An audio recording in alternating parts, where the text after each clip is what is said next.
I'm here this morning in one of our featured IBAs for the Important Bird Areas in North Carolina. I'm Curtis Smalling, Important Bird Areas Coordinator for North Carolina. I'm here at Pocosin Lakes National Wildlife Refuge, the Pungo unit. It's contained within our Pungo-Pocosin Lakes Important Bird Area, and it's one of our featured IBAs this year. You can probably hear in the background the tones of Tundra Swans, Snow Geese, Canada Geese, American pipits flying overhead, Carolina wrens, and other birds that call this special place home, especially during the winter months. Pungo and Pocosin Lakes is a critical area for wintering waterfowl in eastern North Carolina. It's on the Albemarle-Pamlico Peninsula, and together with Lake Mesquite, Swan Quarter, Palmetto Pear Tree, and Buck Ridge Plantation IBAs, the Albemarle-Pamlico Peninsula supports over 100,000 wintering waterfowl, mostly snow geese and tundra swans, but also huge numbers of pintail, green-winged teal, American coot, and other species. This IBA is an interesting example of what was originally some native wetlands, Pocosin habitat in Carolina bays, Lake Phelps, Pungo, Lake Pettigrew.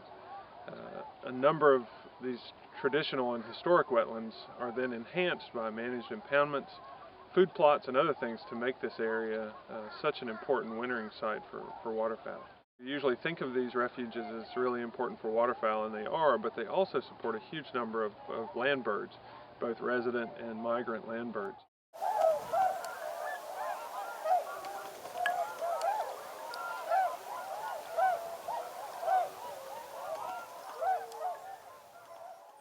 This morning as I came into our Pungo and Pocosin Lakes IBA, I saw skein after skein of snow geese high overhead, moving roughly west to southeast, heading more into the interior of the refuge.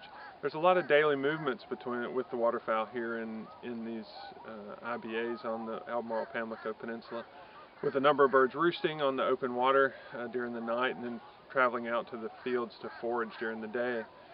Of course, they're attracted here by the natural vegetation that occurs in a number of these lakes and ponds and canals here around the refuge. But these managed impoundments and food plots really serve to attract large numbers. Last year we had about 70,000 snow geese here on Pocosin Lakes National Wildlife Refuge. That's about 2/3 of the wintering population here in eastern North Carolina. Also about 30,000 tundra swans, coupled with mesquite, brings that to about 75% of the Atlantic flyway population of tundra swans overwinter here on the Albemarle-Pamlico Peninsula. A number of large agricultural farms are here in the area, and a lot of those are managed during the winter months for waterfowl. Hunting and outdoor recreation is a big business here in eastern North Carolina. And the Pungo and Pocosin Lakes Important Bird Area is kind of an integral part of that community heritage and history.